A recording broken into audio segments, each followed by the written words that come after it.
ಎಲ್ಲರಿಗೂ ಉಪ್ಪಿಟ್ಟು ಮಾಡೋದು ಎಲ್ಲರಿಗೂ ಗೊತ್ತಿರೋದೆ. ಆದರೆ ಎಷ್ಟು ರವೆಗೆ ಎಷ್ಟು ನೀರು ತಗೋಬೇಕು ಅನ್ನೋದು ತುಂಬಾ ಜನಕ್ಕೆ ಗೊತ್ತಿರ್ಬೋದಿಲ್ಲ. ಅಂತವ್ರಿಗೆ ಈ ವಿಡಿಯೋ ಯೂಸ್ಫುಲ್ ಆಗ್ಬೋದು. ಇನ್ನು ಅವರೆಕಾಳು ಸೀಸನ್ ಆಗಿರೋದ್ರಿಂದ ಅವರೆಕಾಳಿಂದಾನೇ ಉಪ್ಪಿಟ್ಟು ಮಾಡ್ತಾ ಇದ್ದೀನಿ.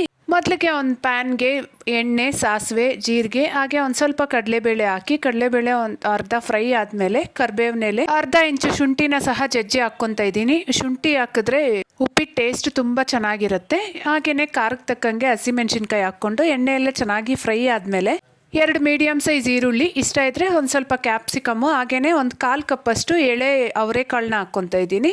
ಉಪ್ಪಿಟ್ಟಿಗೆ ಅವರೆಕಾಳು ಎಳೆದಾಗಿದ್ರೇ ಚೆನ್ನಾಗಿರುತ್ತೆ. ಇದೆಲ್ಲ ಒಂದು ಸ್ವಲ್ಪ ಹೊತ್ತು ಫ್ರೈ ಮಾಡಿದ್ಮೇಲೆ 1 ಕಪ್ ಬನ್ಸಿ ರವೆಗೆ 3 ಕಪ್ಪಷ್ಟು ನೀರನ್ನ ಸೇರಿಸ್ಕೊತಾ ಇದ್ದೀನಿ.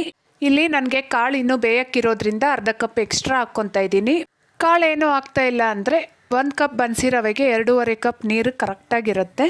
ಕೊನೆಯಲ್ಲಿ ಕಟ್ ಮಾಡಿರೋಂಥ ಒಂದು ಟೊಮೆಟೊ, ರುಚಿಗೆ ಬೇಕಾಗಿರೋಷ್ಟು ಉಪ್ಪು ಸಹ ಹಾಕಿ ಕಾಳು ಚೆನ್ನಾಗಿ ಬೆಂದಿದೆ ಅಂತಾದಮೇಲೆ ನಾವು ಫ್ರೈ ಮಾಡಿ ಇಟ್ಕೊಂಡಿರೋಂಥ 1 ಕಪ್ ಬನ್ಸಿ ರವೆ, ಸ್ವಲ್ಪ ಕೊತ್ತಂಬರಿ ಸೊಪ್ಪು, ಹಸಿ ಕೊಬ್ಬರಿ ಸ್ವಲ್ಪ ಹಾಕಿ ಚೆನ್ನಾಗಿ ಮಿಕ್ಸ್ ಮಾಡಿ ಪ್ಲೇಟ್ ಮುಚ್ಚಿ ಸಿಮ್ಮಲ್ಲಿ ಒಂದು 5 ನಿಮಿಷ ಬೇಯಿಸ್ಕೊಂಡು ಸ್ಟವ್ ಆಫ್ ಮಾಡಿಕೊಂಡು ಒಂದು ಸ್ವಲ್ಪ ಹೊತ್ತು ಬಿಟ್ಟರೆ ಸಾಫ್ಟಾಗಿ ಹಾಗೆ ಉದ್ರುದ್ರಾಗಿರುವಂತಹ ಅವರೆಕಾಳನ್ನ ಉಪ್ಪಿಟ್ಟು ರೆಡಿ.